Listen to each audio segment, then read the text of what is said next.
Everyone at 147 wants to be the undisputed king, and all the belts right now, for the most part, run through Errol Spence. He has the most belts in the division, and this division is so stacked that you want to see everybody fighting the best. I know everybody wants to see Terence Crawford versus Errol Spence, but now there's a new rising contender and new rising potential champion with all the talent and all the boxing ability to shake it up.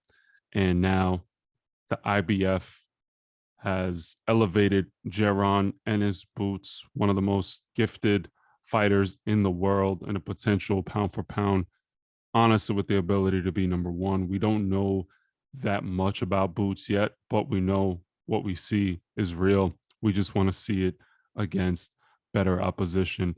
And Jaron Ennis Boots doesn't consider himself a prospect. He considers himself a top level boxer, and he wants to go against the best in the world. He doesn't mind if it's Terence Crawford or Errol Spence.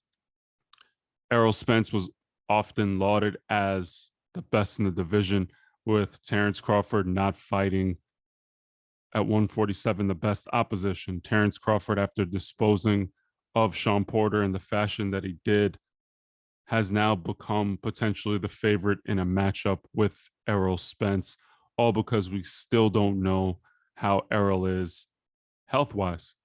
Errol Spence had the car accident.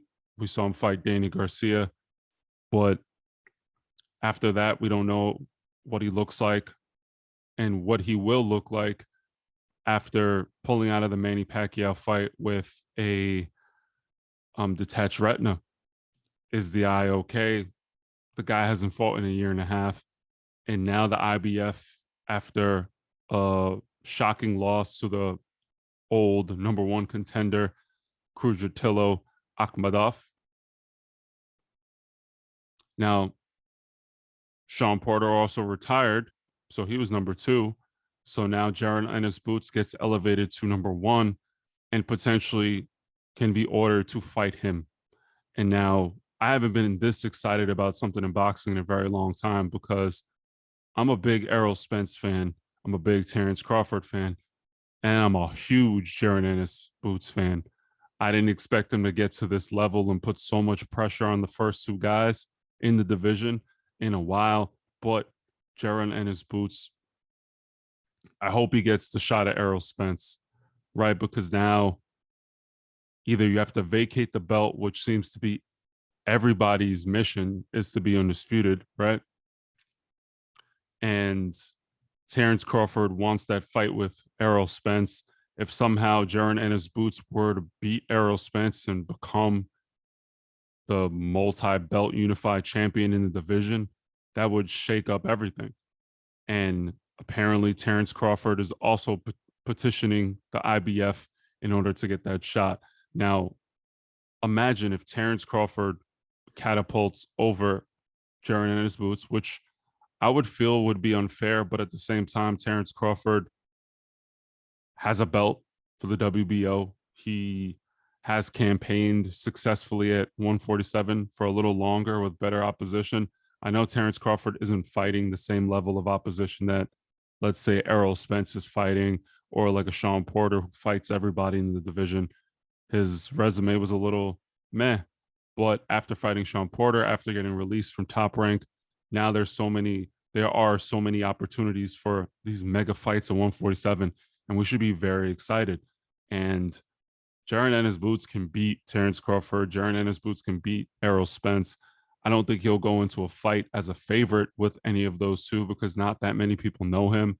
And if you know how odds work, it's not really about talent. They kind of assess your talent, and then who is everyone betting on? They'll give you a value for your proposition. Errol Spence would have been favored against anyone, but after the injury, after the Pacquiao detached retina, and after the car accident, and mix that in with Terence Crawford, who recently just beat Sean Porter, they're probably going to make Terence Crawford the number one in terms of the winner in a probability matchup between anyone else, because we don't know about Errol Spence. But I like this. They're putting pressure on Errol Spence, and I don't think Errol is a duck. I don't think Errol will shy away from anyone. I think he will honor the mandatory if the IBF does make him fight, which I don't think they will because I looked at the rule book just to make sure.